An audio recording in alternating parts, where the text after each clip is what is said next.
Nahmaduhu wa nasta'inuhu wa nastaghfiruh wa na'udzu billahi min shururi anfusina wa min sayyiati a'malina man yahdihillahu fala mudilla lahu wa man yudlil fala hadiya lahu asyhadu an la ilaha illallah wahdahu la syarika lahu wa asyhadu anna Muhammadan abduhu wa rasuluh sallallahu alaihi wa ala alihi wa ashabihi wa man tabi'ahum bi ihsanin ila yaumiddin wa sallama tasliman katsira. Ya ayyuhalladzina amanu ittaqullaha haqqa tuqatih wa la tamutunna illa wa antum muslimun. يا أيها الناس اتقوا ربكم الذي خلقكم من نفس واحدة وخلق منها زوجها وبث منهما رجالا كثيرا ونساء واتقوا الله الذي تساءلون به والأرحام إن الله كان عليكم رقيبا يا أيها الذين آمنوا اتقوا الله وقولوا قولا سديدا يصلح لكم أعمالكم ويغفر لكم ذنوبكم ومن يطع الله ورسوله فقد فاز فوزا عظيما أما بعد فإن أصدق الحديث كتاب الله وخير الهدي هدي محمد صلى الله عليه وسلم وشر الأمور محدثاتها فإن كل محدثة بدعة وكل بدعة ضلالة وكل ضلالة في النار. معاشر المسلمين معاشر المسلمات الحاضرين والحاضرات المشاهدين والmusyahidat dimanapun anda berada, rahimani wa rahimakumullah. Mari kita bersyukur kepada Allah Tabaraka wa Ta'ala, Rabb yang telah menciptakan kita dan menciptakan semua yang kita butuhkan dalam kehidupan kita. Dan Allah Tabaraka wa Ta'ala telah mencukupkan kepada kita semua kebutuhan kita dalam kehidupan itu. Dengan bukti, bukankah sudah puluhan tahun kita hidup? Tidakkah itu menunjukkan bahwa kebutuhan untuk hidup telah dipenuhi oleh Allah Tabaraka wa Ta'ala?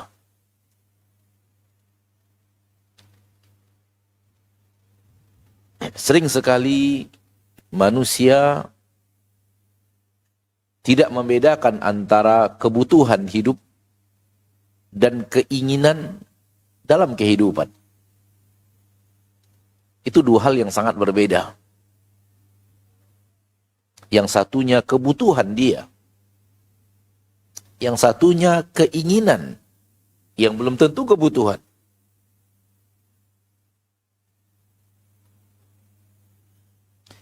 Yang ana katakan tadi di awal adalah kebutuhan. Yang sekiranya kita tidak mendapatkan itu, maka hidup kita akan berhenti, paling tidak terganggu luar biasa.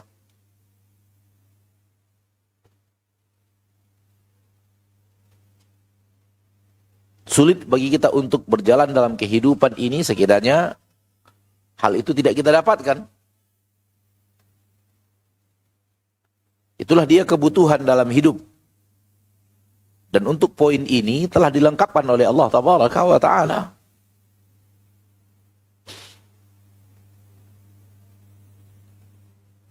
Dan telah dicukupkan oleh Allah Tabaraka wa Ta'ala untuk semua kita.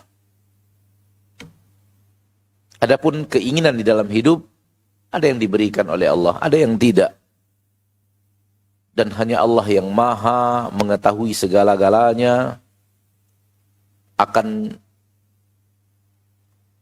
akibat dari aneka ragam yang Allah takdirkan kepada kita.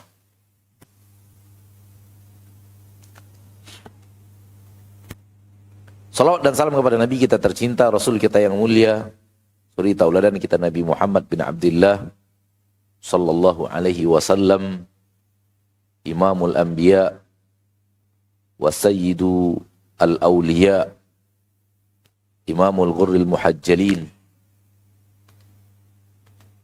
yang telah mengajarkan kepada kita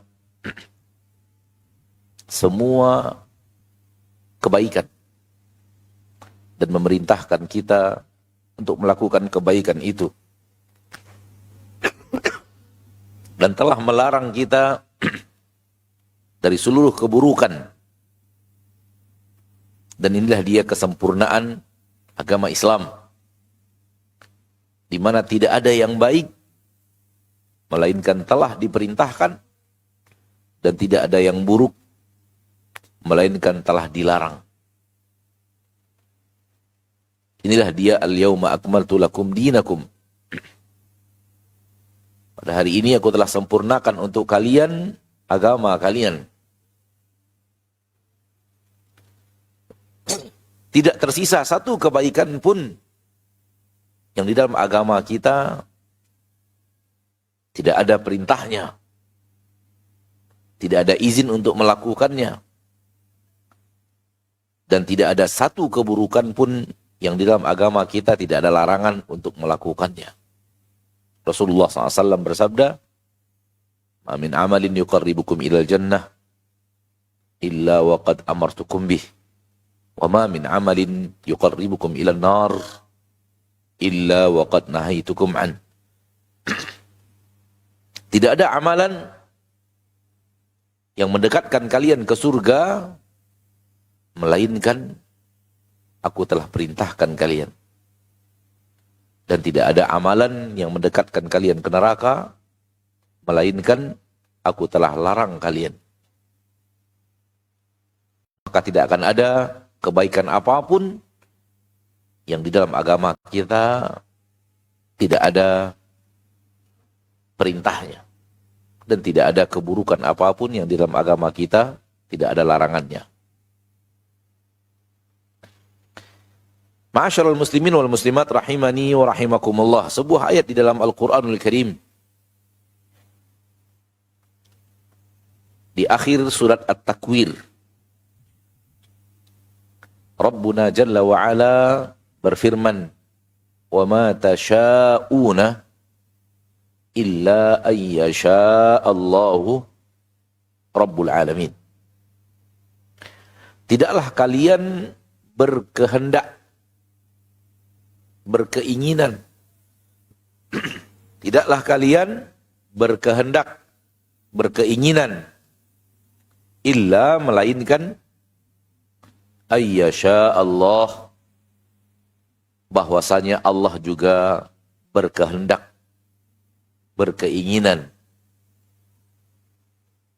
Rabbul Alamin, dan Allah itulah Rabb seluruh alam semesta. Di dalam ayat yang singkat ini, Allah Tabaraka wa Ta'ala mengisbat, menetapkan bahwa manusia itu punya keinginan, punya kehendak.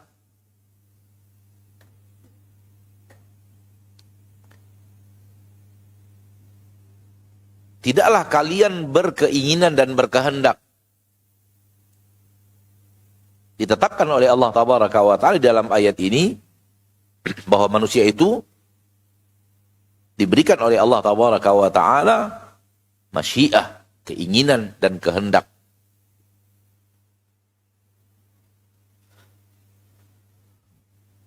Sehingga manusia dalam kehidupannya, dan itu yang dirasakan oleh manusia, dia melakukan perbuatannya dengan keinginan itu. Dan tidak ada seorang pun manusia yang berakal yang membantah ini, bahwa manusia berkeinginan, manusia ingin melakukan, dan manusia melakukan pekerjaannya dengan kemampuan dirinya melakukan perbuatan tersebut dan didahului oleh keinginan dirinya untuk melakukan perbuatan itu. Dalam kata lain, manusia tidak dipaksa untuk mengerjakan pekerjaan harian yang dia kerjakan dalam kehidupan kesehariannya. Semua manusia merasakan itu.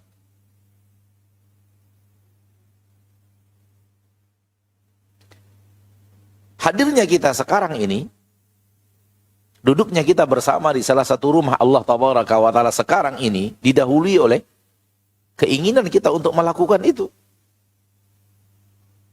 Dan kemudian kita yang kemudian berkehendak untuk datang, kita yang kemudian mengendarai kendaraan menuju tempat ini, melangkah ke tempat ini untuk keinginan kita menghadiri kajian majelis taklim seperti yang sedang kita lakukan sekarang. Apakah ada di antara kita yang datang ke sini, saya sebenarnya nggak mau Ustaz, tapi badan saya tidak bisa saya arahkan. Tiba-tiba dia dipaksa saja naik mobil, kemudian belok kanan, belok kiri. Ada atau tidak? Nggak ada. Ini yang Anda katakan tadi, bahwa semua orang yang berakal tak bisa membantah bahwa manusia punya kehendak dan keinginan. Yalah min ajab. Alangkah anehnya orang yang punya akidah, manusia itu tidak punya keinginan. Manusia itu adalah alat, bagaikan alat-alat yang ada, diarahkan, diperjalankan, dipaksa untuk melakukan sesuatu yang telah diputuskan oleh pencipta alam semesta. Ini bertabrakan dengan kenyataan 100%. Di mana manusia tidak merasa pernah dipaksa dalam hal-hal yang dia inginkan. Oleh karena itu, akidah yang benar dari akidah Ahlus Sunnah yang diajarkan Allah di dalam Al-Quran, diajarkan oleh Nabi kita tercinta sallallahu alaihi wasallam, bahwa manusia memiliki masyiah. Manusia diberikan Allah kemampuan untuk memilih. Oleh karena itu, oleh karena Allah Tabaraka wa Ta'ala memberikan kepada manusia kemampuan untuk memilih, oleh karena itulah datang syariat yang menyuruh dia untuk memilih kebaikan dan jangan memilih keburukan. Datanglah perintah, pilihlah yang baik-baik. Datanglah larangan, jangan pilih yang buruk. Kerjakan yang baik, tinggalkan yang buruk. Kalaulah manusia tidak ada kemampuan untuk melakukan pilihan, maka perintah dan larangan sia-sia. Kenapa? Karena dia tidak mampu untuk memilih.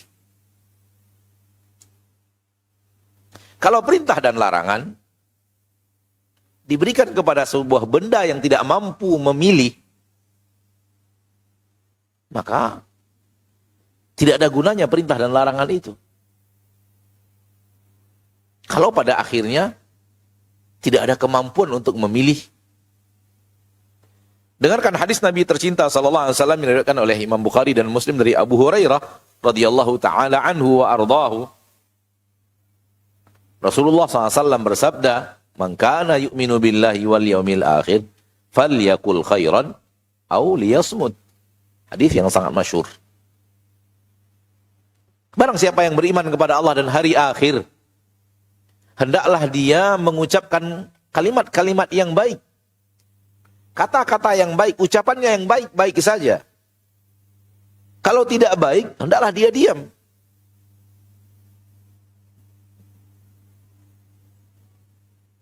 Lihat, Nabi menyuruh kita melihat Apa yang akan kita ucapkan? Sekiranya baik, ucapkan yang baik itu. Sekiranya tidak, pilih diam. Dan ini tidak akan benar apabila diberikan kepada makhluk yang tidak mampu untuk memilih.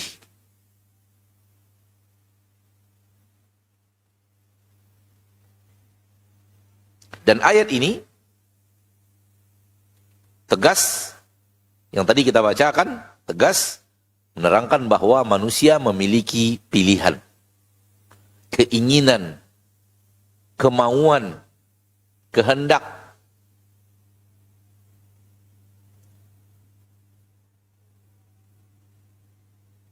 Maka dalam agama Allah, perbuatan manusia adalah pilihan manusia.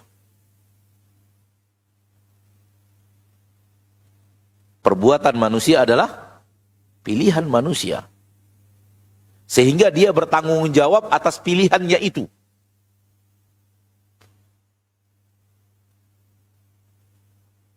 Apabila dia memilih kebaikan, itu adalah pilihan dia. Apabila dia memilih keburukan, itu adalah pilihan dia. Begitu dalam agama kita. Begitu dalam Al-Quranul Karim. Dan begitu dalam hadis Nabi kita tercinta Muhammad sallallahu alaihi wasallam. Di dalam Al-Quran surah Al-Kahfi yang sering kita baca, Allah berfirman, wa qulil haqqu min rabbikum. Selanjutnya, faman syaa falyu'min wa man syaa falyakfur. Katakan bahwa kebenaran telah datang dari Rabb kalian. Semuanya telah diterangkan. Semuanya telah disampaikan. Yang hak sudah jelas, yang batil sudah jelas. Kalau ini yang kalian pilih jalan, maka ini yang akan kalian dapatkan. Kalau ini yang kalian pilih jalan, maka ini akibat yang akan kalian tanggung dan kalian rasakan. Semuanya telah jelas. Lalu Allah katakan apa? Barang siapa yang mau beriman, maka berimanlah. Lanjutnya, barang siapa yang mau kufur, maka kufurlah. Namun konsekuensi pilihan, terima. Konsekuensi pilihan dari kekufuran adalah azab. Bisa menjadi kekal di neraka untuk selama-lamanya. Naudzubillah min dzalik. Atau apabila kekufurannya kufuran maksiat, bukan kekufuran besar, boleh menjadi pembuat dia dimasukkan, penyebab dia dimasukkan ke dalam neraka. Ala kulli hal, yang ingin kita garis bawahi adalah Allah sampai mengatakan kalau yang mau kufur silahkan kufur. Diawali dengan kemauan, pilihan, keinginan. Pertanda bahwa Allah tabaraka wa ta'ala menetapkan bahwa manusia memiliki kemampuan untuk memilih. Insya Allah dalam bab ini kita tidak khilaf. Atau ada yang tidak setuju? Ada nggak di majelis ini yang tidak setuju? Kalau tidak setuju kita bahas ini dulu sampai, bila perlu sampai habis waktu.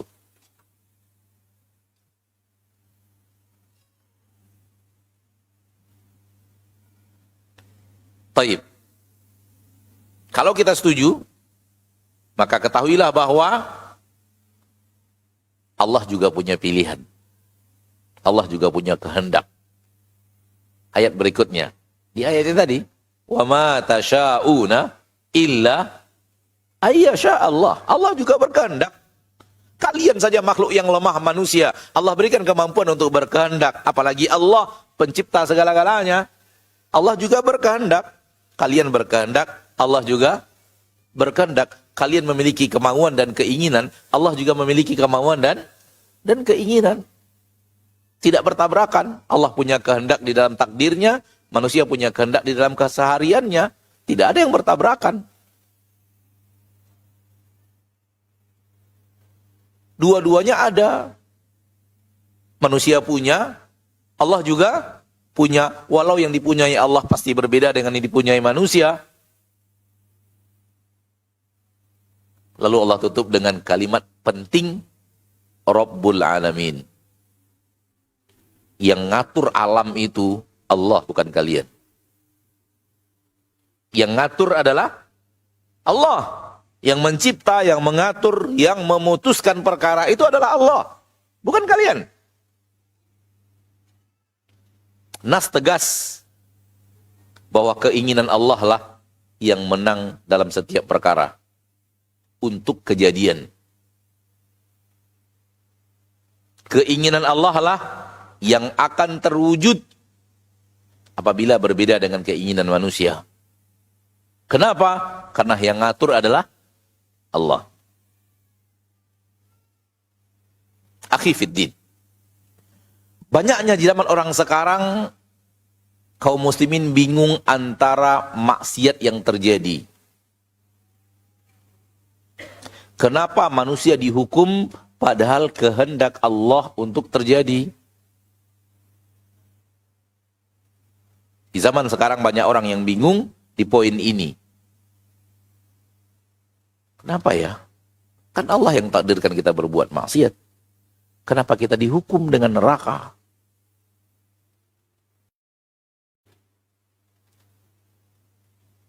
Akhi fiddin. Maksiat keinginan Anda untuk melakukannya, bukan paksaan. Pernah Anda merasa dipaksa berbuat maksiat oleh Allah? Saya sebenarnya nggak mau ke masjid ini, Ustaz.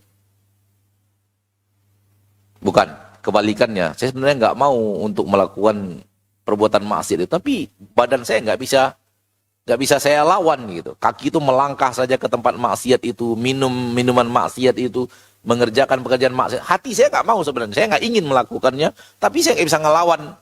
Pernah atau tidak? Nggak pernah. Bertanda bahwa Anda yang menginginkan maksiat itu. Anda yang mau.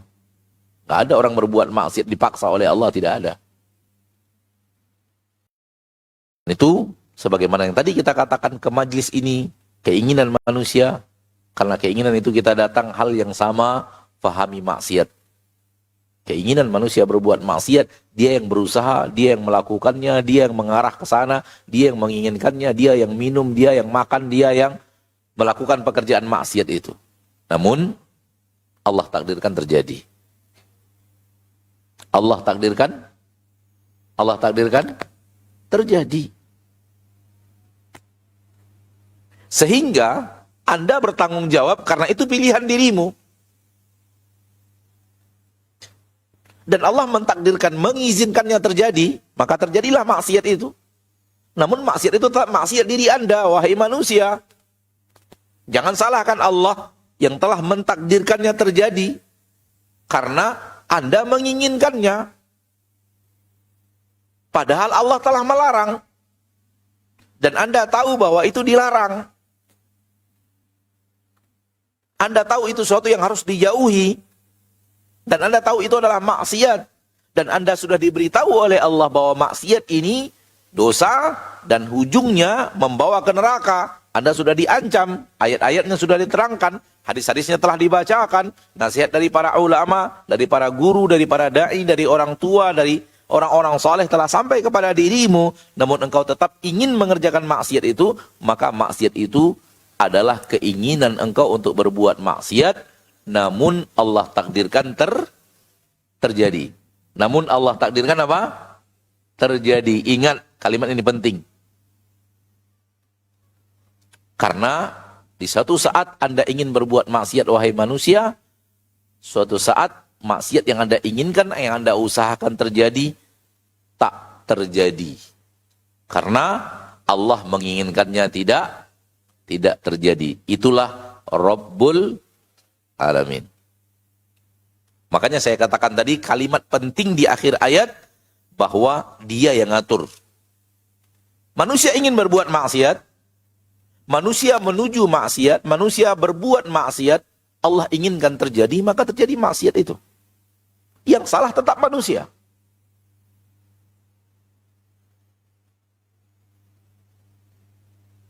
Dan tidak semua keinginan manusia berbuat maksiat terjadi. Karena ketika Allah menginginkannya tidak terjadi, maka dia tidak terjadi.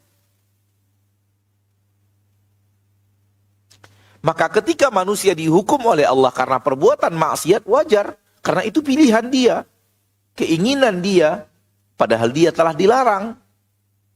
Dan Allah tidak salah ketika mentakdirkan itu terjadi. Karena inilah dia ujian di permukaan bumi. Dan ada hikmah-hikmah besar di balik adanya maksiat untuk jenis makhluk seperti kita. Kita tidak ingin sedang berbicara itu.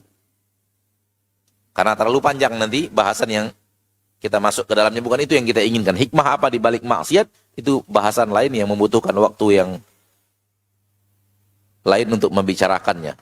Tapi ketahuilah bahwa keinginan dirimu yang disertai oleh keinginan Allah untuk terjadi, maka engkau wahai manusia bertanggung jawab di hadapan Allah kenapa memilih maksiat padahal telah dilarang.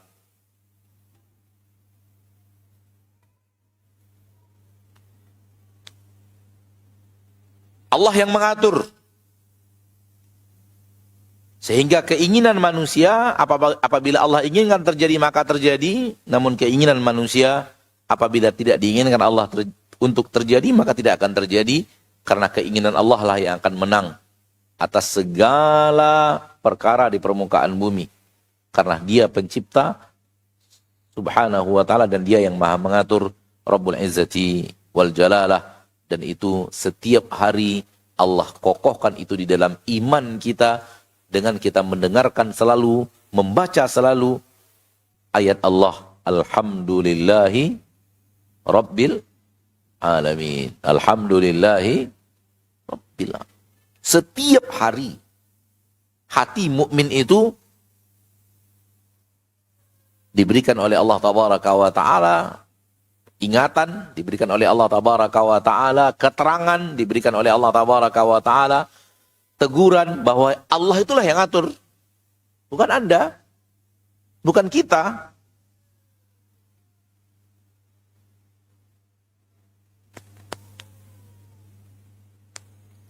Melangkah kita sedikit, keluar sedikit, tapi ada hubungannya. Perbuatan manusia ada 4.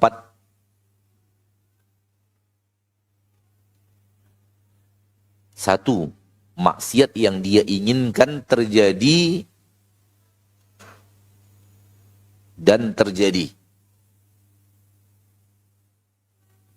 2, maksiat yang dia inginkan untuk terjadi namun tak terjadi.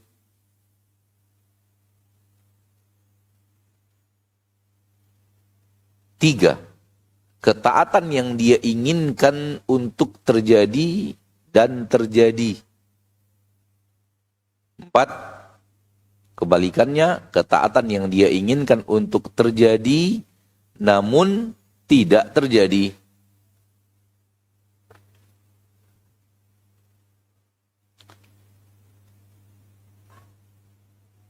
Sudah tertulis? Maksiat yang diinginkan manusia dan terjadi. Maksiat yang diinginkan manusia namun tak terjadi. Ketaatan yang diinginkan manusia dan terjadi. Ketaatan yang diinginkan manusia namun tidak terjadi. Yuk coba lihat, terjadi dan tidak terjadinya itulah dia Rabbul Alamin yang mengatur. Allah yang mengatur segala-galanya. Maka manusia bersalah ketika dia menginginkan maksiat, dan Allah tidak bersalah ketika mentakdirkan keinginannya itu terjadi. Jangan salahkan Allah di dalam takdir. Karena itu keinginan Anda, usaha Anda, ikhtiar Anda, wahai pelaku maksiat.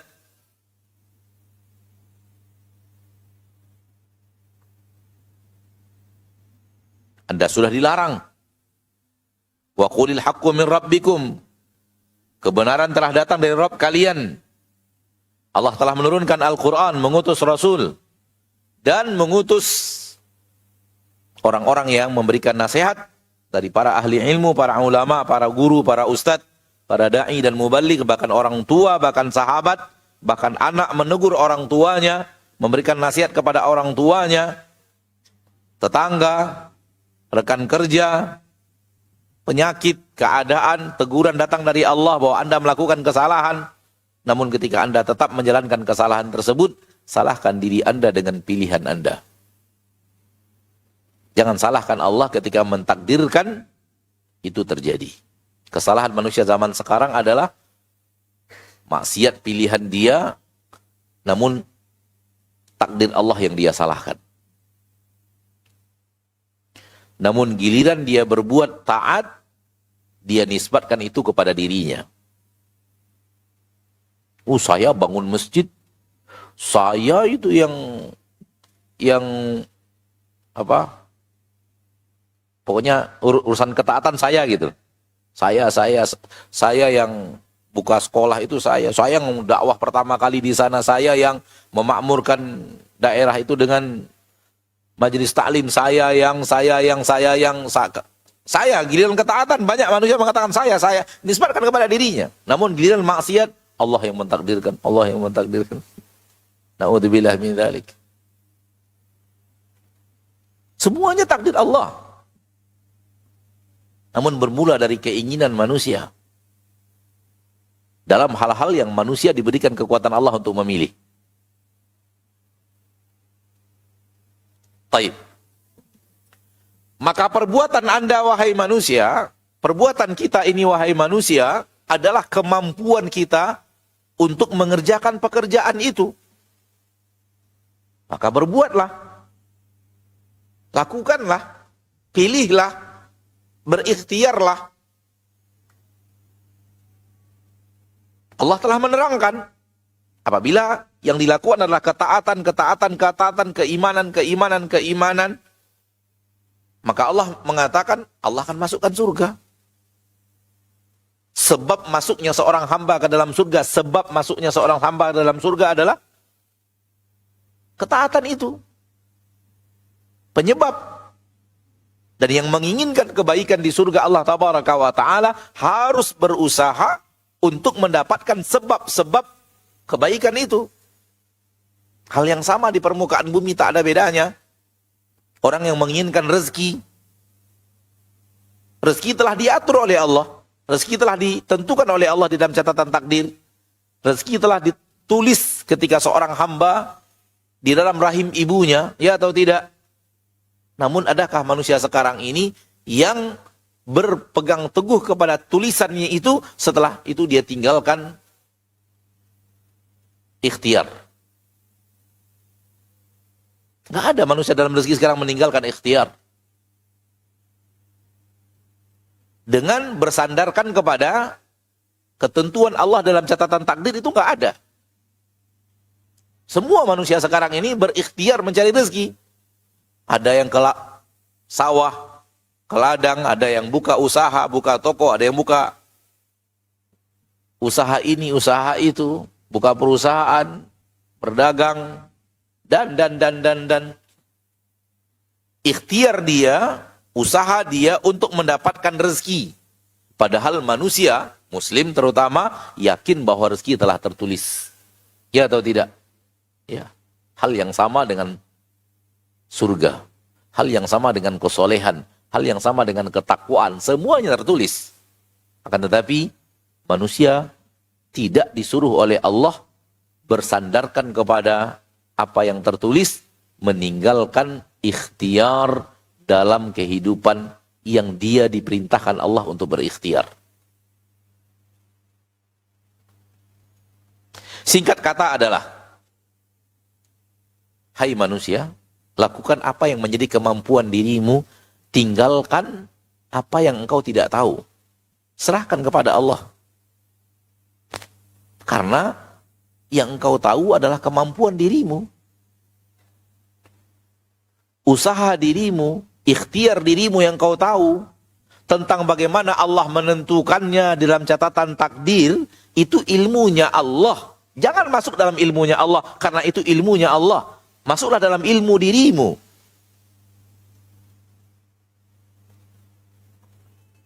Hal yang salah ketika Anda berbuat dalam ikhtiar diri sendiri, kemudian Anda berbicara tentang ilmu Allah. Ilmu Allah biarkan bersama Allah. Anda tidak tahu apa dan bagaimana. Yang kita tahu adalah apa yang kita tahu tentang diri kita. Anda diberikan Allah Tabaraka wa Ta'ala ikhtiar untuk mencari rezeki, mencari nafkah. Coba lihat. Mencari nafkah, mencari rezeki. Maka berikhtiarlah mencari nafkah dan mencari rezeki. Berapa yang Allah tentukan, apa rezeki Anda yang Allah tentukan, biarkan Allah yang ngatur. Di dalam ilmu Allah Tabaraka wa Ta'ala. Dan dia pasti maha mengatur, dan dia yang mengatur Rabbul Alamin tentang rezeki Anda. Akan tetapi, itu ilmunya Allah, biarkan Allah yang mengatur. Kemampuan kita adalah berikhtiar dalam mencari rezeki, maka berikhtiarlah. Hadis yang luar biasa dari Nabi kita tercinta Muhammad sallallahu alaihi wasallam. Rasulullah SAW bersabda, "Al-mu'minul qawiyyu khairun wa habbu ila Allah minal mu'minid dha'if wa fi kullin khairun. Ihris ala ma yanfa'uk wasta'in billahi wa la ta'jaz." Seorang mukmin yang kuat lebih baik dan lebih dicintai Allah Tabaraka wa Ta'ala dari seorang mukmin yang lemah, dan namun dalam kedua-duanya ada kebaikan. Yang kuat ada kebaikan, yang lemah pun ada kebaikan. Namun yang lebih dicintai oleh Allah dan lebih baik adalah mukmin yang kuat. Lalu Nabi katakan, ihris ala ma yanfa'uk. Maka tamaklah engkau, tamak. Bukan sekedar berikhtiar saja, tamak. Berikhtiar dengan kuat, berikhtiar dengan ikhtiar yang tidak lemah, ala ma yanfa'uk, untuk segala sesuatu yang memberikan manfaat kepadamu. Sisanya serahkan kepada Allah, wasta'in billah. Kenapa? Urusan takdir, urusan ketentuan, urusan apa yang akan terjadi bukan urusan dirimu, urusan Allah. Serahkan kepada Allah Tabaraka wa Ta'ala Rabbul Izzati wal Jalalah, dan minta bantuan kepadanya, minta tolong kepadanya untuk menyempurnakan apa yang engkau punya kemampuan untuk melakukannya. Yaitu tamak untuk menuju kebaikan yang memberikan manfaat baik di dunia, apatah lagi akhirat. Akhi fiddin, Allah tidak akan pernah zalim dalam ketentuannya. Allah tidak akan pernah zalim dalam keputusannya dan ketentuannya. Dalam keinginannya Allah tidak pernah zalim. Karena puluhan ayat di dalam Al-Quran Allah menafikan kezaliman tentang dirinya. Dari dirinya. Wala yadhlimu rabbuka ahada. Rabbmu tidak akan pernah menzalimi siapapun. Bahkan ayat-ayat tegas di dalam Al-Quranul Karim. Allah mengatakan, kalau kalian bertaubat, Allah ampunkan dosa kalian, Allah masukkan kalian ke surga. Kalau kalian beriman, beramal soleh, Allah akan masukkan kalian ke dalam surga. Ini janji Allah. Dan Allah mustahil ingkar janji. Kalau kalian bertakwa, untuk kalian surga. Janji Allah. Dan Allah tidak akan ingkar janji. Dan itu kewajiban bagi Allah yang mewajibkan itu atas dirinya sendiri. Ini akidah Ahlussunnah yang sangat kuat dan kokoh. Tidak ada yang boleh mewajibkan sesuatu kepada Allah. Hanya Allah yang boleh mewajibkan sesuatu untuk dirinya sendiri. Dan Allah telah mewajibkan untuk dirinya sendiri, orang yang bertakwa Allah masukkan surga. Dan Allah tidak akan ingkar janji.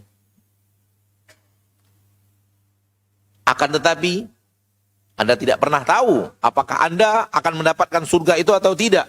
Anda tidak pernah tahu. Harapan pasti besar. Keinginan pasti iya. Akan tetapi, yang Anda tahu adalah Anda disuruh berikhtiar sekuat tenaga untuk mengejar surga. Ihris ala ma yanfa'uk. Inilah dia usaha dan ikhtiar bagi seorang manusia. Dan kalau dia sudah berikhtiar benar, secara zahir benar, amalannya benar, secara batin benar, dia ikhlas, tidak ria, tidak mengharapkan pujian manusia, maka bukanlah keadilan di mana dia tidak dimasukkan Allah ke dalam surga lalu dicampakkan ke dalam neraka. Itu bukan keadilan. Dan itu yang kita katakan tadi, bahwa Rabb kita Rabb yang maha adil. Dan Allah telah berjanji, dan Allah tidak akan ingkar janji. Ma'asyiral muslimin rahimani wa rahimakumullah. Hanya permasalahannya saja, itu ilmu Allah kita tidak tahu. Serahkan kepada Allah, minta kepada Allah. Namun kita tidak tahu, jangan sibukkan dengan urusan nanti saya bagaimana. Itu urusan Allah, itu ilmunya Allah.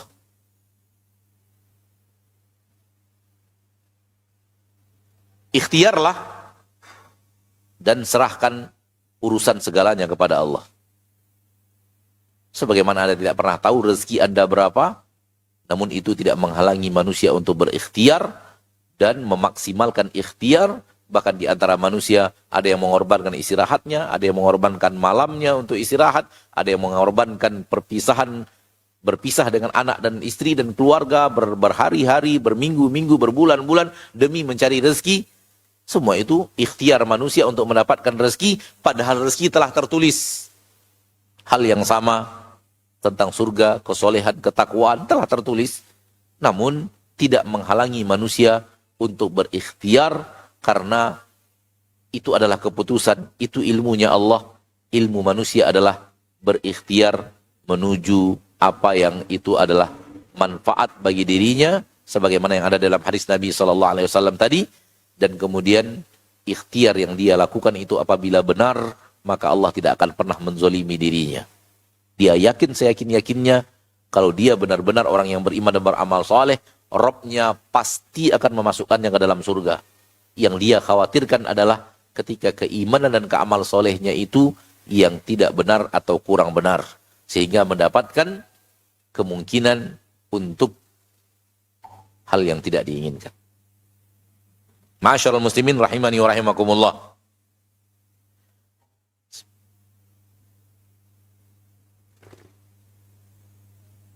Banyak yang bertanya, Ustadz, seandainya saya telah diputuskan Allah masuk neraka, apakah masih bisa dirubah? Apakah masih ada kesempatan untuk merubahnya? Ini pertanyaan ini banyak. Mungkin antum pernah dengar di majelis-majelis di sini atau di tempat yang lain. Namun ana pribadi sebagai seorang yang sering ditanya, sering menemukan pertanyaan seperti ini. Atau pertanyaannya, apabila seorang hamba telah ditakdirkan menjadi penduduk neraka, apakah masih bisa dirubah? Ana mengatakan pertanyaan ini salah. Pertanyaan ini apa?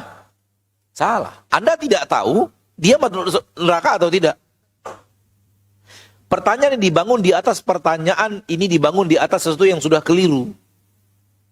Anda tidak pernah tahu dia adalah penduduk neraka atau tidak. Membangun pertanyaan di atas sesuatu yang salah, maka pertanyaan itu sendiri sudah salah.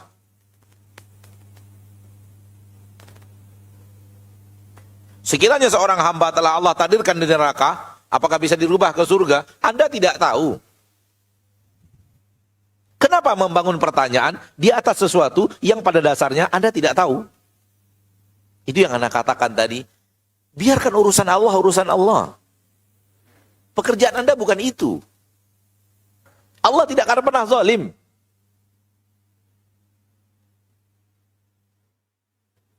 Namun pertanyaan ini sering terjadi. Sering disampaikan dan sering ditanyakan kepada kita. Kita akan jawab. Di dalam Al-Quran Allah berfirman, "Ma yubaddalul qawlu ladayya." Di sisiku, keputusan tidak pernah dirubah. Maka apabila seorang hamba telah ditakdirkan Allah ke neraka, maka dia pasti ke neraka. Kenapa? Allah telah memutuskan perkataanku tidak pernah dirubah-rubah. Keputusanku tidak pernah dirubah-rubah. Namun permasalahannya adalah Anda tidak tahu. Coba lihat, sekiranya seorang hamba diputuskan neraka, apakah bisa dirubah ke surga? Dari mana Anda tahu dia diputuskan ke neraka? Paham nggak? Biarkan yang menjadi kemampuan manusia untuk manusia, biarkan urusan ilmu Allah untuk Allah. Allah itu tidak akan pernah zalim. Keputusannya tidak akan pernah salah. Seorang hamba apabila diputuskan Allah neraka, pantas neraka. Bukannya pantas ke surga.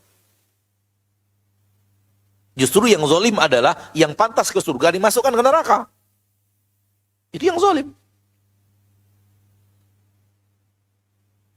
Namun, kenapa pertanyaan itu dibangun di atas ilmu yang Anda tidak tahu?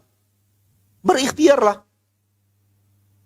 Bersungguh-sungguhlah, kejarlah surga Allah tabaraka wa taala sebagaimana Allah memerintahkan Anda untuk melakukan itu. Wasabiqu ila maghfiratin min rabbikum, berlomba-lomba menuju ampunan Rabb kalian, wa jannah, berlomba-lomba menuju surga, semangat untuk mengejar surga. Wasari'u ila maghfiratin min rabbikum, fastabiqul khairat, berlomba-lomba dalam kebaikan. Saling kalah mengalahkan, saling berpacu mengejar ampunan Allah dan surga. Itu perintah Allah, itu kemampuan kita. Maka lakukan ikhtiar itu. Dan yakinlah, kalau kita benar, kita serius, dan melakukannya dengan benar, dan niat yang benar, Allah tidak akan pernah ingkar janji. Namun serahkan itu kepada Allah. Bertawakal kepada Allah Rabbul Izzati wal Jalalah. Dan jangan jadikan pikiran kita tentang ilmu Allah membuat kita terhalang untuk melakukan sesuatu. Ketika ditanyakan kepada Nabi kita tercinta sallallahu alaihi wasallam, dan ketika Nabi sallallahu alaihi wasallam mengatakan bahwa siapapun manusia maka telah ditentukan oleh Allah dalam catatan takdirnya penduduk neraka atau penduduk surga. Kata para sahabat, kalau begitu untuk apa beramal ya Rasulullah? Kata Rasulullah, beramallah kalian. Rasul tidak menyuruh kita berpangku tangan dengan catatan itu. Beramallah kalian. Fakulun muyassarun lima khuliqalah. Setiap hamba, setiap makhluk akan dimudahkan untuk apa dia diciptakan. Karena sesungguhnya Allah ketika memberikan keputusan itu bukanlah paksaan. Sebagaimana yang tadi kita katakan di awal. Nanti kita bicara takdir lagi, panjang lagi ceritanya. Kita hanya ingin fokus kepada titik manusia punya kemampuan memilih. Itulah letaknya ikhtiar. Allah punya keinginan dalam menentukan urusan dunia. Disitulah letaknya tawakal. Disitulah letaknya apa? Tawakal. Tawakal diserahkan kepada Allah yang maha mengatur. Dan ikhtiar terletak pada kemampuan manusia dalam memilih. Kemampuan manusia dalam berikhtiar, dalam melakukan sesuatu yang memang Allah berikan kepadanya kemampuan untuk memilih. Sebuah hadis yang sangat masyhur tentang tawakal dalam rezeki ya. Hadis Nabi SAW dari Imam Tirmidzi dan hadisnya sahih dari Umar bin Khattab radhiyallahu taala anhu wa ardhahu. Law annakum tatawakkaluna 'ala Allahi haqqa tawakkuli la razaqakum kama yarzuqut thair.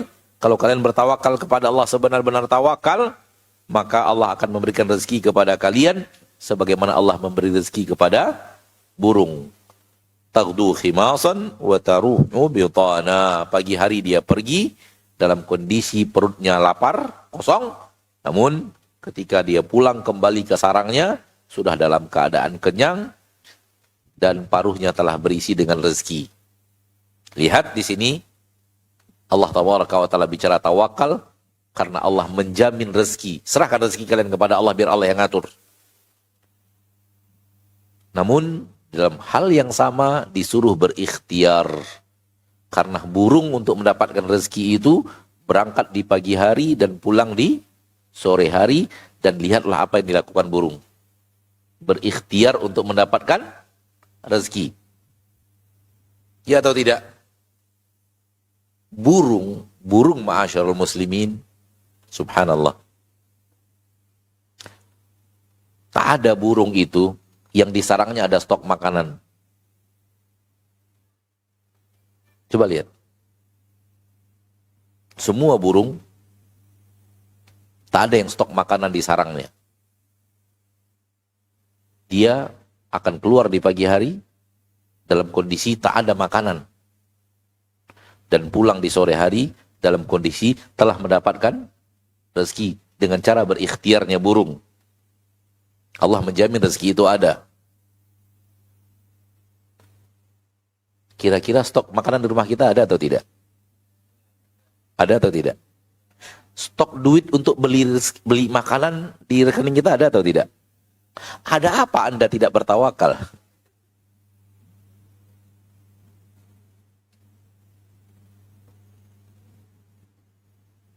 Burung yang di dalam sangkarnya tidak ada makanan. Di dalam sarangnya tidak ada makanan. Burung tidak membawa makanan untuk di stok. Hari ini stok untuk besok. Nggak ada. Lau annakum tatawakkaluna Allah haqqa tawakkulih la razaqakum kama yarzuqut tayr. Allah akan berizki kepada kalian sebagaimana Allah berizki kepada burung. Tak ada burung yang punya stok makanan, tapi selalu tiap hari dapat rezeki. Ada apa kita tidak percaya dengan ketentuan ilahi yang mengatur, namun harus pakai ikhtiar? Karena burung juga melakukan ikhtiar terbang. Berjam-jam kadang dia terbang untuk mendapatkan tempat di mana dia Allah akan memberi rezeki kepadanya di tempat tersebut. Terbang dari satu pohon ke pohon yang lain. Untuk kemudian mendapatkan rezeki itu, ikhtiarnya ada. Ikhtiarnya keras bahkan. Adapun manusia, ya subhanallah, stok di rumahnya makanan banyak. Kalau ataupun di rumahnya berasnya tinggal sedikit dan stok makanan sedikit, dia masih punya simpanan untuk membeli makanan itu. Artinya dengan sangat mudah dia sampai kepada makanan itu. Ada apa dengan manusia tidak bertawakal kepada Allah Rabbul Izzati wal Jalalah?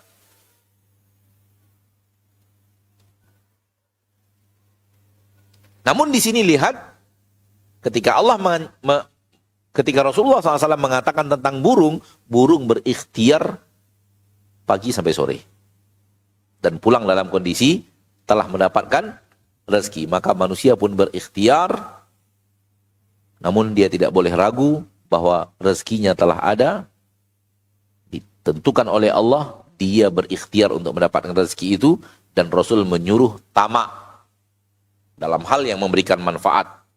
Sehingga kuatlah dalam berikhtiar, karena itu lebih dicintai Allah Tabaraka wa Ta'ala. Kalau itu halnya dunia, rezeki dunia, apatah lagi rezeki akhirat.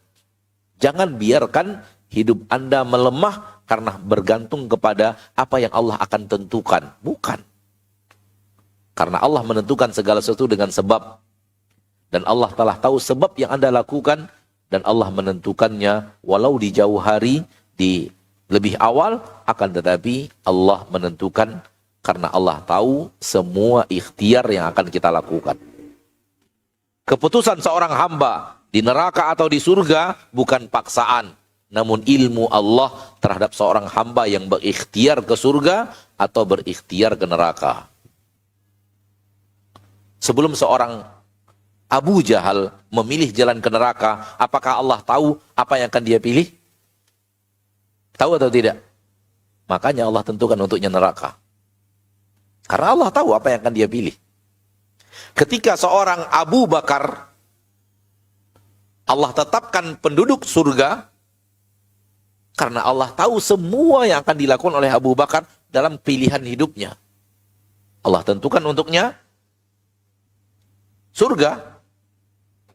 Kenapa ditentukan di awal? Karena itulah Allah yang maha mengatur, yang maha tahu. Keluar sudah dari rumus manusia yang tidak mungkin tahu kecuali sudah terjadi. Allah belum terjadi, Allah sudah tahu. Makanya Allah tentukan walaupun belum terjadi. Karena Allah tahu apa yang akan terjadi. Semua yang akan terjadi di sisi Allah tidak ada yang tersembunyi. Allah tahu semua yang akan kita lakukan. Ketika Allah melihat, mengetahui bahwa seorang hamba yaitu kita insyaallah ta'ala berikhtiar sekuat tenaga untuk menjadi orang saleh, berikhtiar sekuat tenaga untuk menjadi orang-orang yang dicintai Allah, dekat dengan sunnah Rasulullah SAW, dekat dengan ketaatan, dekat menuju surga Allah Tabaraka wa Ta'ala, hal yang mustahil Allah Tabaraka wa Ta'ala masukkan neraka. Hal yang mustahil. Karena Allah tidak akan pernah menzalimi hambanya. Namun permasalahannya adalah kita belum pernah tahu apa yang akan diputuskan Allah. Namun itu tidak menutup ikhtiar yang maksimal untuk menuju itu. Yang kita tidak tahu adalah dapat atau tidak. Namun yang kita tahu adalah Allah tidak ingkar janji. Maka berikhtiarlah menuju ketaatan dan tawakallah kepada Allah. Yakinlah bahwa Allah tidak akan pernah mengecewakan hamba-hambanya yang beriman. Ini yang ingin Anda sampaikan pada kesempatan yang berbahagia ini, semoga bermanfaat. Dan beberapa waktu ke depan kita gunakan untuk menjawab beberapa pertanyaan. Sekiranya ada yang ingin ditanyakan dan Anda punya ilmu tentangnya, maka insya Allah ta'ala kita akan jawab. Kalau ana tidak punya ilmu tentang apa yang ditanyakan, maka kita katakan Allahu a'lam. Nah, silakan.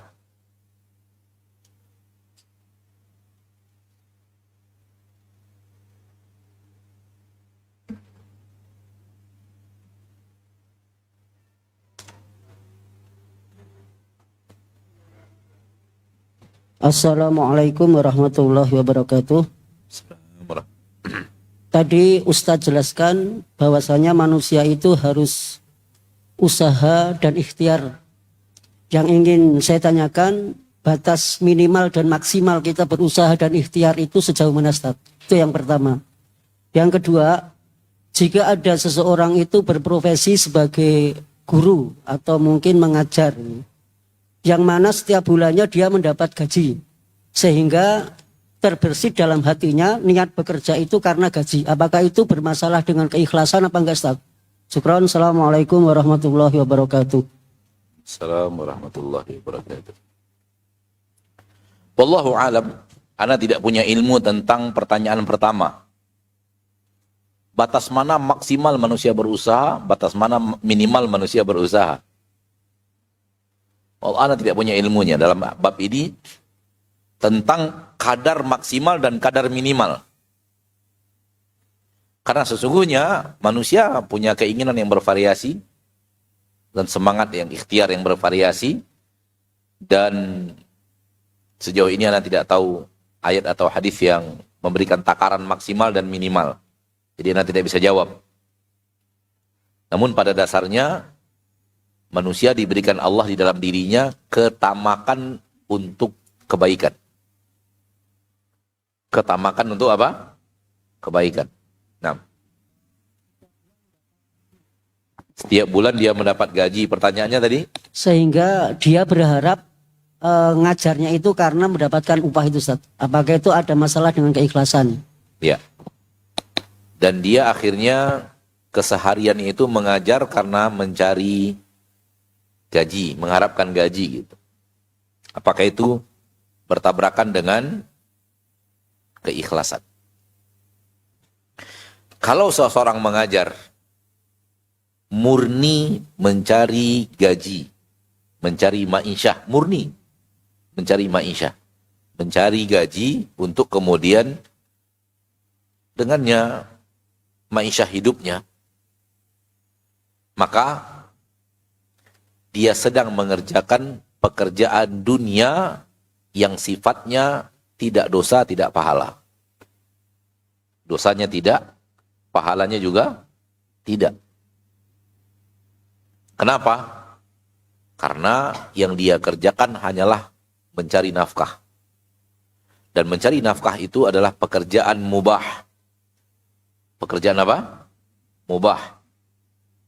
Yang pahala tidak, dosa pun tidak. Dia hanya berjalan di atas fitrahnya. Sebagaimana fitrah makhluk-makhluk Allah selain manusia bergerak mencari nafkah, maka dia juga bergerak mencari nafkah. Orang mukmin, tidak mukmin, muslim, tidak muslim, semua bergerak mencari nafkah. Fitrah bahwa manusia harus bergerak mencari nafkah. Kalau hanya sekedar itu. Namun apabila amal mubah ini disertai oleh niat saleh, dia berubah menjadi ketaatan. Dia berubah menjadi ketaatan. Apabila sebuah amal mubah disertai oleh sebuah niat yang baik, disertai dengan sebuah niat yang mulia, yang dicintai Allah, maka amal mubah berubah menjadi ketaatan. Sekiranya menjadi guru, tidak hanya sekedar guru, tapi betul-betul di dalam hatinya menjadi guru yang amanah dalam waktu, menjadi guru yang benar-benar menginginkan kebaikan untuk orang-orang yang dia ajar. Mudah-mudahan dari apa yang dia ajarkan tersebut, orang tersebut mendapatkan manfaat, dan dia berharap orang tersebut mendapatkan nasihat-nasihat dari dirinya, agar kemudian ke depannya mudah-mudahan orang itu beramal dari nasihat yang dia lakukan. Ini sudah tambahan niat atas mencari rezeki tadi. Maka di sini letaknya ketaatan. Di sini letaknya ibadahnya itu. Di sini letaknya pahalanya. Kalau dia hanya mengajar karena ingin mencari rezeki saja, amal mubah. Pahala tidak, dosa tidak. Pahala tidak, dosa tidak. Hanya mencari rezeki. Demikian juga dengan semua orang yang mencari rezeki. Benar-benar mencari rezeki. Murni mencari rezeki. Maka itu amal mubah.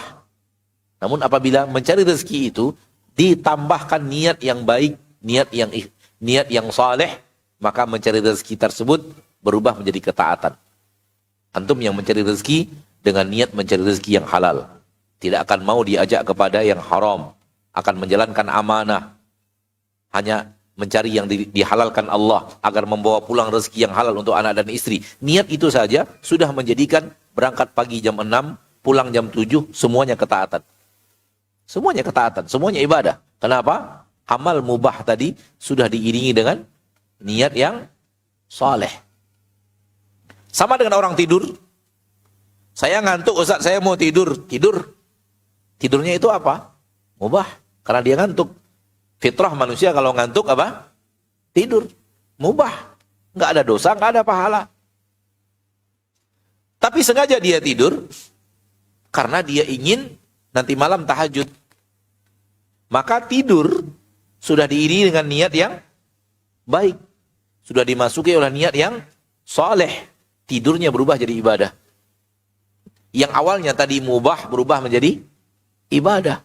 Sehingga tidurnya jam 9 malam, bangun jam 3, 6 jam dia tidur, tidurnya itu semuanya ibadah.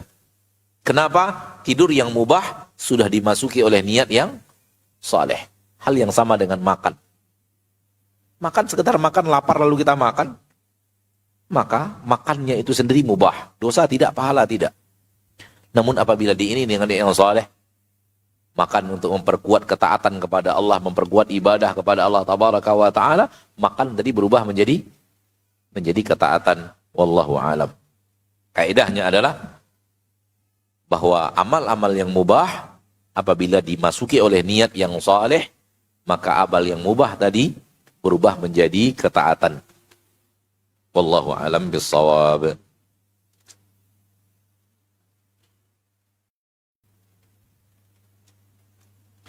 Apakah doa dapat merubah takdir? Saya pernah mendengar ungkapan tersebut.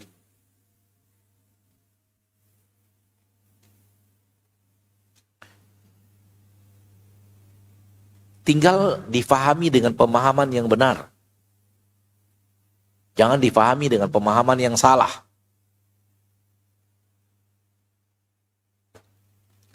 Awal takdir, istri Nabi Zakaria mandul. Awal takdirnya apa? Mandul. Orang mandul bisa punya anak tidak? Tidak bisa. Istri Nabi Zakaria yang mandul ini sekarang sudah berusia tua. Tambah berat dia. Sudahlah mandul dan tua. Wanita yang tidak mandul, apabila sudah tua, sulit untuk tidak dapat anak. Karena sudah tua. Sekarang dua-duanya ada pada istri Nabi Zakaria. Di usia subur, dia mandul. Sekarang, yang mandul itu pun sudah berusia, artinya berat di atas berat. Namun akhirnya, istri Nabi Zakaria hamil. Dan Allah menerangkan bahwa itu adalah buah daripada doa Nabi Zakaria yang dikabulkan Allah. Allah yang menerangkan kepada kita. Nabi Zakaria berdoa, lalu Allah rubah istri beliau yang sudah tua, yang awalnya mandul, hamil. Itulah dia perubahan takdir yang dimaksud, bahwa doa merubah takdir. Jangan fahami seperti pertanyaan yang tadi kita bahas dalam kajian. Takdir saya di neraka. Na'udzubillah, jangan pakai saya lah ya. Takdir fulan di neraka. Ya Allah, masukkan surga, masukkan surga. Ya Allah, minta surga terus. Ya Allah, jauhkan dari neraka. Akhirnya yang ditakdirkan pertama neraka dirubah menjadi surga. Ini tidak ada. Yang seperti itu tidak ada. Karena firman Allah di dalam Al-Quran, di dalam surat Qaf, ma yubaddalul qawlu ladayya.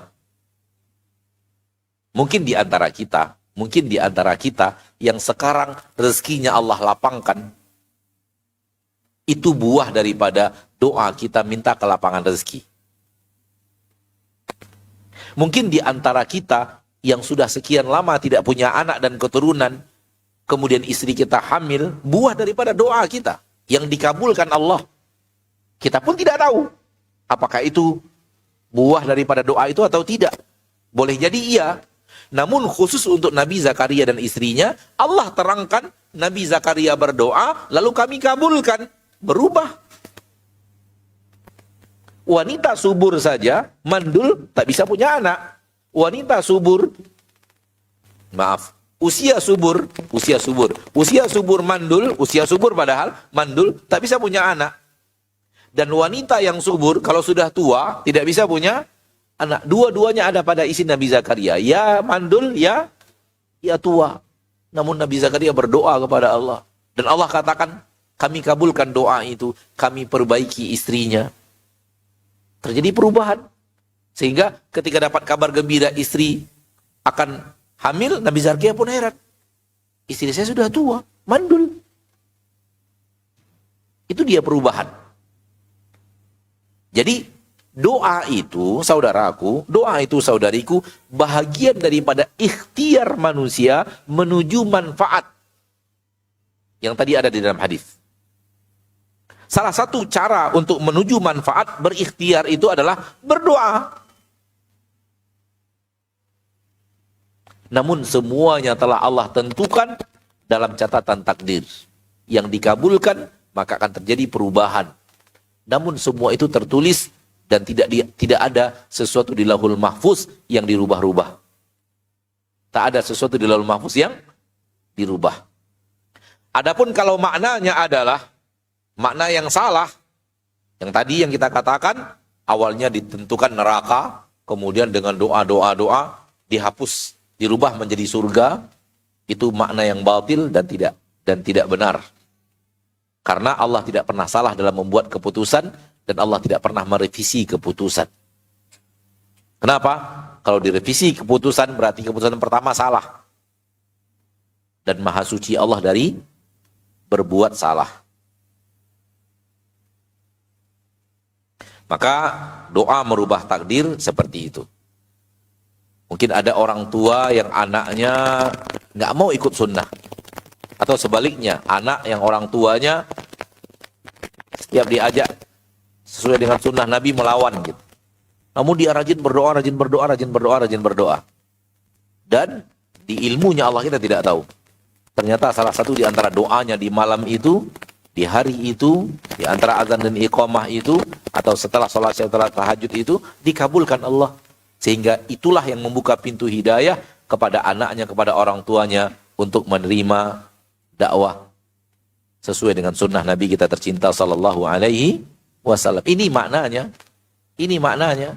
yang benar, bahwa sesuatu Allah lakukan disebabkan Allah mengabulkan doa. Namun semua itu telah ada dalam catatan takdir. Bukan catatan takdirnya yang dirubah.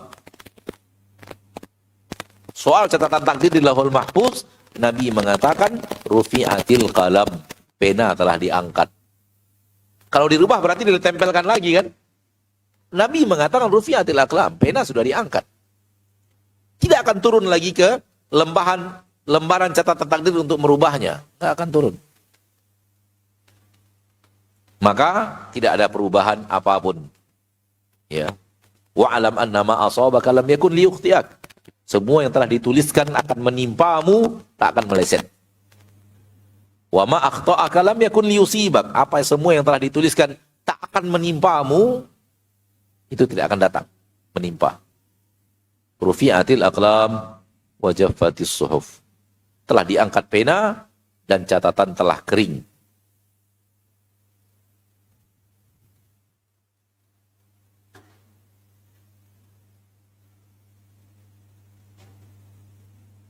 Apakah upaya membatasi jumlah anak ini bisa dikatakan ikhtiar dalam mengatur rezeki? Sekiranya mengatur anak itu sebabnya adalah kesehatan, maka dibolehkan bagi manusia untuk membuat aturan. Tapi sekiranya menunda-nunda kehamilan karena takut rezeki, maka ini bertabrakan dengan tawakal. Bertabrakan dengan tawakal. Bukan malah tawakal itu sendiri. Bukan bagian daripada ikhtiar. Tidak.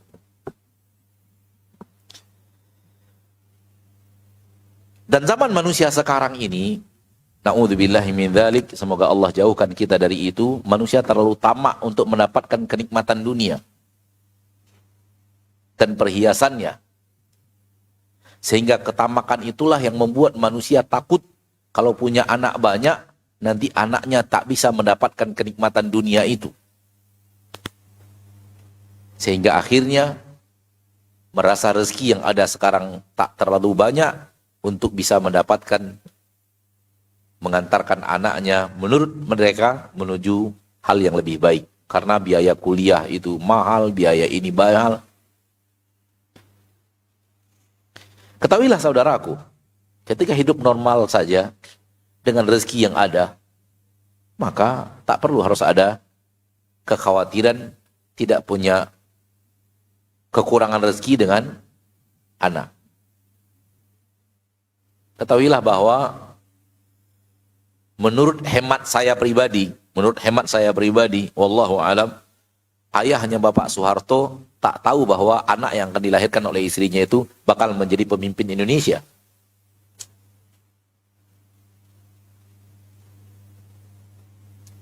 Ayah beliau seorang petani, lahir dengan kehidupan seorang petani, namun Allah telah mengatur segala-galanya. Maka tidak mesti harus rezeki kecil yang ada pada orang tua, itu artinya kecil juga pada anak.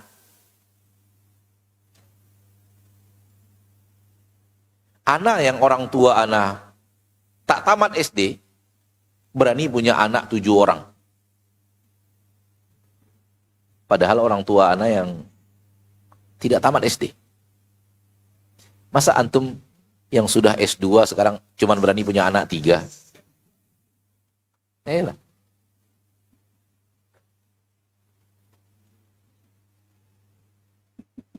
Harusnya kalau orang tua anak yang tidak tamat SD berani punya anak 7, antum yang punya tamat S2 berani punya anak 17.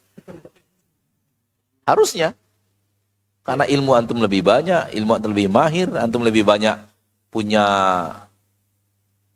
ilmu tentang dunia, bagaimana ilmunya ya. Antum lebih cerdas, antum pendidikan antum maju. Harusnya begitu. Namun terbalik ternyata. Orang tua yang hanya petani dan pedagang biasa, namun tamak itu tak menghinggap di hati mereka, hidup apa yang diberikan Allah, maka berani punya anak tanpa dibatas-batasi. Segitu yang Allah berikan, ya sudah segitu. Tanpa ada pembatasan. Dan itu fitrah yang benar. Dan di dalam Al-Quranul Karim, Allah Tabaraka wa Ta'ala mengatakan kepada kita bahwa di antara fitrah manusia itu adalah suka punya anak banyak. Itu fitrah manusia. Zuyyina linnasi hubbus syahawat minan nisa'i wal banina wal qanatiril muqantarah. Namun fitrah itu sekarang sudah banyak berubah. Dirubah oleh media, dirubah oleh bacaan, dirubah oleh pergaulan, dirubah oleh ketamakan, dirubah oleh aneka ragam faktor penyebab, akhirnya banyak orang sekarang fitrahnya berubah. Bukannya senang punya anak banyak, malah takut punya anak banyak. Dan wallahi, sejauh yang ana tahu, sampai zaman kakek kita itu belum ada. Yang seperti kita ini. Zaman kakek dan nenek kita, belum ada ketakutan punya anak. Atau mungkin ke generasi orang tua kita. Namun di zaman generasi kita sekarang, banyaknya masuk bacaan, banyaknya masuk tontonan, banyaknya masuk informatika yang salah, informasi yang salah, sehingga banyak terjadi fitrah yang berubah. Sehingga dahulu ketika orang ditanya anak berapa, bahagia kalau jawab 12, sekarang sudah malu menjawab 12. Nah, wallahu a'lam.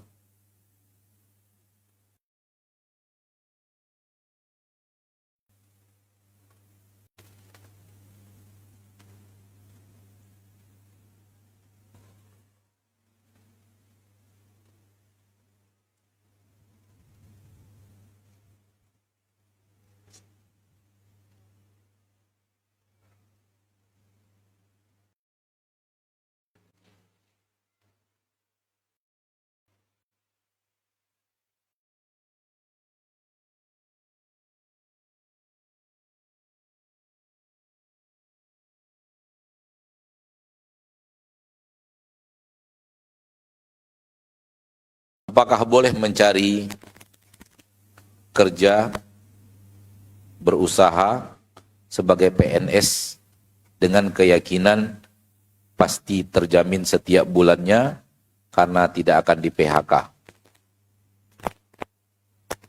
Apa yang menjadi ikhtiar manusia di permukaan bumi, jangan berhenti sampai di situ. Jangan berhenti sampai di situ.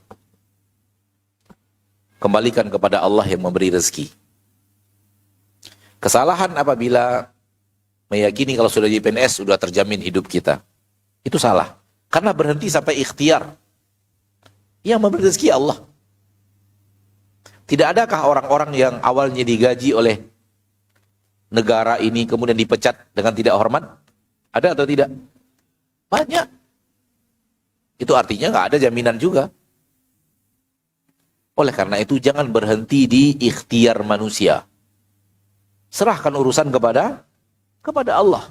Serahkan urusan kepada Allah dan yakinlah bahwa yang memberi rezeki itu adalah Allah, bukan jabatan itu.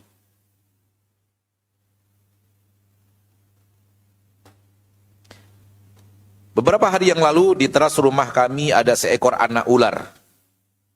Dan hari ini suami bersama tetangga membakar lubang-lubang got. Apakah ini dinamakan ikhtiar?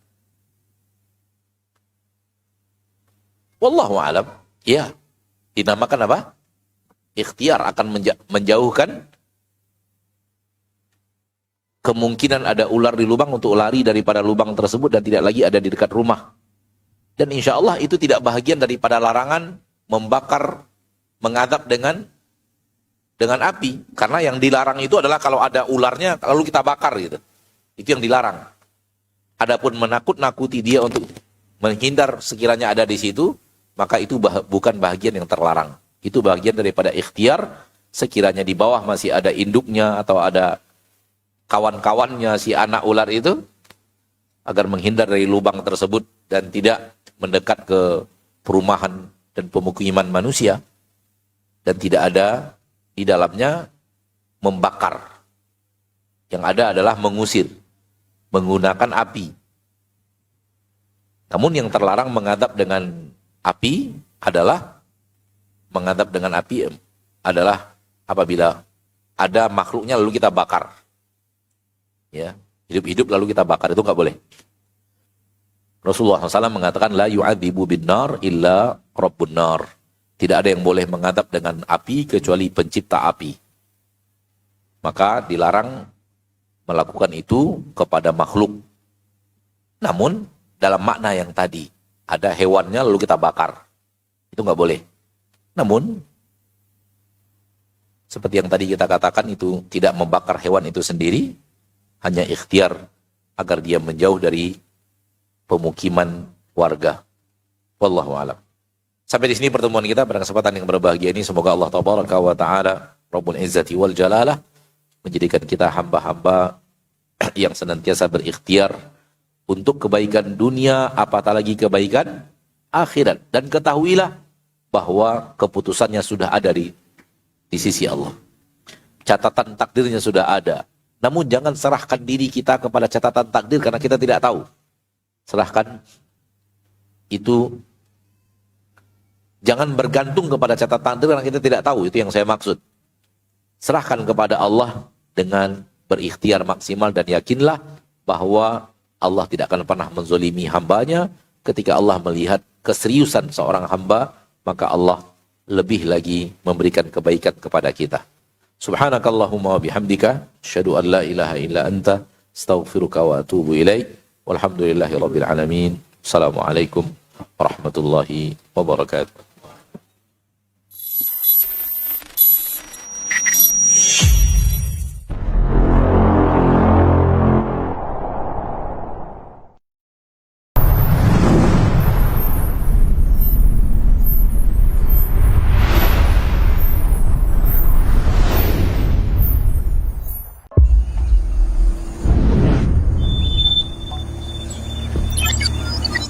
Bismillahirrahmanirrahim. Allah Subhanahu wa taala berfirman, "Innama ya'muru masajidallah man amana billah wal yaumil akhir."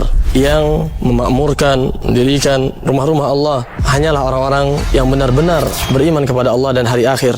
Dan kita melihat, alhamdulillah, Masjid Al-Hijrah di Markas Sunnah Nusantara Pekanbaru termasuk yang makmur dengan kajian para penuntut ilmu yang menghafalkan Al-Quran. Dan kita lihat sekarang kita sedang berada di lantai 1, sedang dalam proses pemasangan granit dengan estimasi biaya per meternya sekitar Rp290.000. Dan lantai 1 membutuhkan sekitar 4.600 meter persegi. Maka ayuhal ahibatu fillah, kaum muslimin dan muslimat, rahimani wa rahimakumullah.